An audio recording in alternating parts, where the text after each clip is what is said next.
Question 11. Is it true when the Kundalini is awakened, the yogi manifests supernatural powers? It is said that the resurrection of the soul from the grave of untruth becomes an actual fact. Health is also supposed to be a gift of Kundalini. Kundalini is the mother to be a gift of is the mother of joy, of sweet rest, of sleep, faith and wisdom. The resultant intensity, as we understand it, is Kundalini, and the yoga schools understand it perhaps otherwise. Till it is a minimum half Zen yoga units, plus or minus. It is said to be asleep or coiled. Twits through the Ida and Pingla. When it is a minimum 1 Zen yoga units, it awakens from sleep or moves up. That is, consciousness progresses and reaches the heart center. When 2 Zen yoga units are gathered, it reaches the throat center. When 3 Zen yoga units are gathered, it reaches the Anjana center. And when 4 Zen yoga units are gathered, it reaches the Brahmachakra. But in this case, only if the centers are in the ratio 5:2:1 ratio. Otherwise, the yogi's concentration is permanently centered in the heart, throat or Anjana chakra, but never can reach the Brahm center. The Sushumna Nadi is used in all cases when 1 Zen yoga unit is gathered and inhibition of other impulses is brought about, and the Samadhi stage is reached. When the yogi reaches the heart center, he works through the section 2 of the mind. When he reaches the Anjana center, he uses section 3.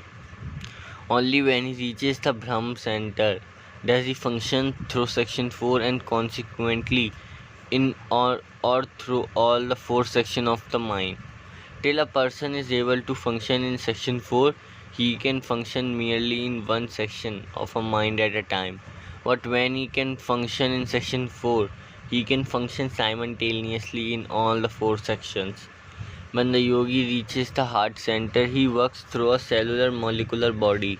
When the yogi reaches the Anjana center, he functions through the molecular body. When the yogi reaches the Brahm chakra, he functions through electronic body. The center where all residual sensations are, as it were, stored up is called the Mooladhara chakra, at the base of the spinal cord near rectum, and the coiled up energy of sections is Kundalini. All explanation about the Shakti could as well be applied to the autonomic nervous system. The static or anabolic power is the parasympathetic portion of it, and the dynamic or catabolic power is the sympathetic portion of it. The ventricle cavity in the brain is the seat of Brahma.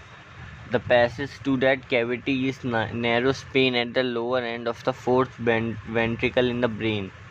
This communicates the ventricles of the brain with the channel in the spinal cord and the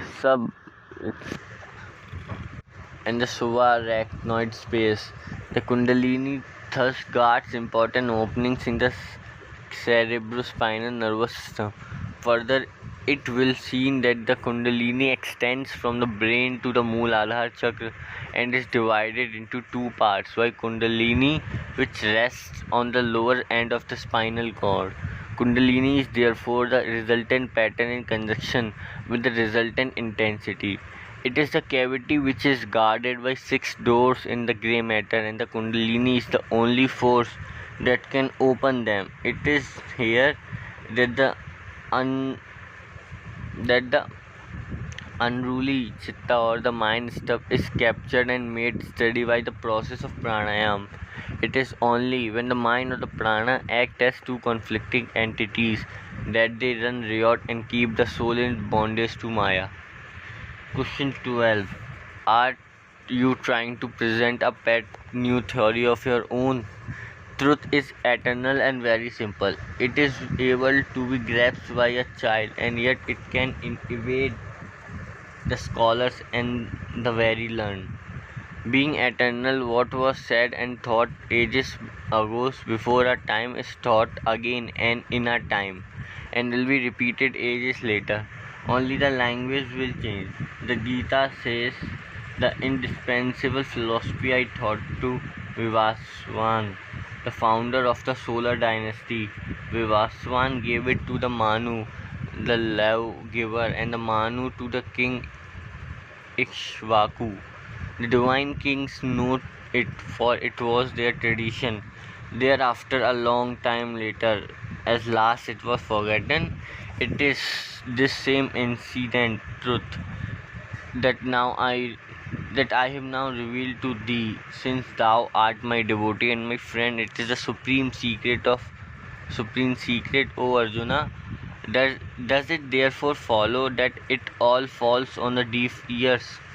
No, but there are three reasons that makes the same eternal truth appear different, so that the man seldom grasps it. The advanced souls who from time to time express this truth expounded that aspect only which was capable of being understood by the people and around them. More important, it is but too true that simple statements of truth are brushed aside as too elementary by the masses who deem it not deep enough to impress them, and no thought is given to such statements. Our hands and feet are tied, our eyes are blindfolded, and our mind is as if under hypnosis due to our daily wrong habits of thought, eating, sleep, and other habits. The simple way to break this hypnotic spell is not consciously followed or practiced, because these steps unfortunately seem too simple. Overeating and eating at odd time, oversleeping and sleeping at wrong hours agitate the S and E centers and dull the I center. So too does incorrect breathing. Try to operate these and other simple steps as soon and progress is certain. Question number 13. Please clarify the so-called fourth section of the brain. There are four sections of the brain. The first section is the propensity of creating forms and making pictures, very rapid pictures to understand life, expression, and movements. It can never focus attention for more than a split second. It is not supposed to do otherwise by nature. If this quality of this section of the brain were not operated as it is, life as commonly understood in the physical cellular world would be impossible to experience. It is the word of the cellular being. Normally 99% of the humanity does not go beyond this section of the brain, and what is worse, they either cannot or will not make use of more than 20% even of this section.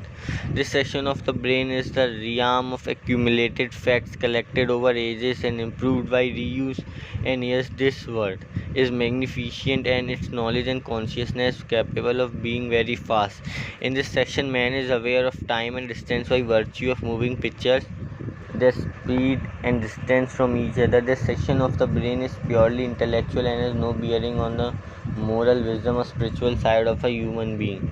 This section controls the four centers of a normal operation: intellectual, emotional, sex, and moving. Section 2 of the brain has two subsections: take care of the internal, very vital function of the body, like breathing, movement of diaphragm, heart, circulation, plus digestion, excretion, sleep, etc.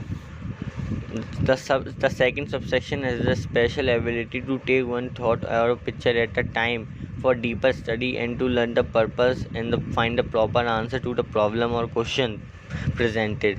If that quality of this subsection of the brain were not operated, all our invention and so-called inspired creation in art, music, and poetry would never be possible. This subsection of the brain gives moral aspects and true values to life. This subsection of the brain is not operative in 99% of humanity today. This is the word of cellular molecular beings.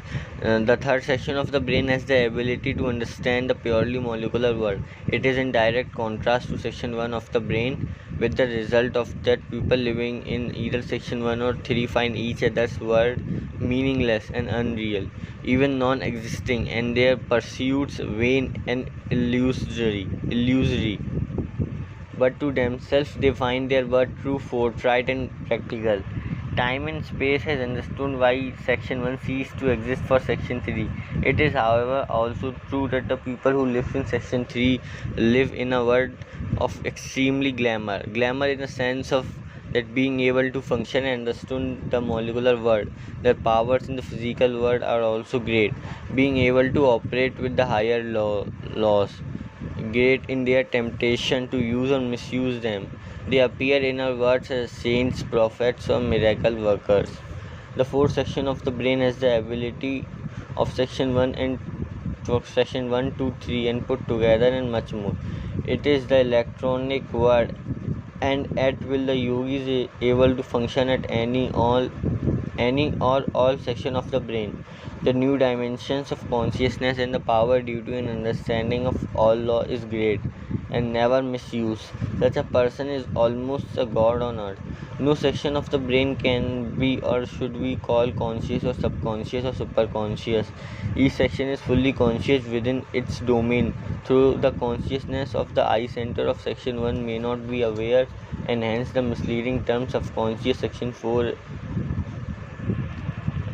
Section 4 is a very distinct scene. Do not be in a hurry. Practice step by step. The road is long, and even with the fastest mode of travel, we shall require quite some time to reach the journey's end. Question 14. What happens when the soul is freed from the bondage to Maya? The soul freed from the control of prana, impulses, Chitta and Vasanas lies in the Brahmachakra, the cerebrum. The state is supposed to be the state of seedless samadhi, by which the yogi gets in tune with the infinite and escapes rebirths. This is only possible when the art of control of impulses include the rhythmic three-step breathing and other processes as outlined like corrective matters are perfected, and 4 or even more plus Zen yoga units of resultant intensity have been gathered. Thus the yogi reaches the state which is called samadhi. When this high plus intensity is sent out with whatever sets of resultant intensity patterns to central revolving points in the universe, the resultant patterns are not able to keep up with the high resultant intensity, speed and rate of vibration, and therefore separates or fall out and are dissipated. The resultant intensity, thus returning to the yogi, then achieves the samadhi state for him. Question 15. What is the benefits of high plus intensity? Resultant intensity is a kundalini, but it must be high to be awake. We have all studied till now the effects of such awakened intensity. According to certain cosmic laws, if the resultant intensity be high, it automatically cuts off all the cosmic impulses reaching us from outside the human body from any source further below the certain octave, and it is therefore insulated and ensures ourselves from certain range of damaging violent cosmic impulses thrown out and circulated by unfortunate beings. This automatically guards the 5 pranas in the body with their relevant center. Our whole being is automatically made safe. Internal reaction to the higher and nobler cosmic impulses are high and noble, and it is then easier to live well and be good than otherwise, which is contradictory condition with the people having low plus or worse minus resultant intensities, and all this happens without use of so-called willpower.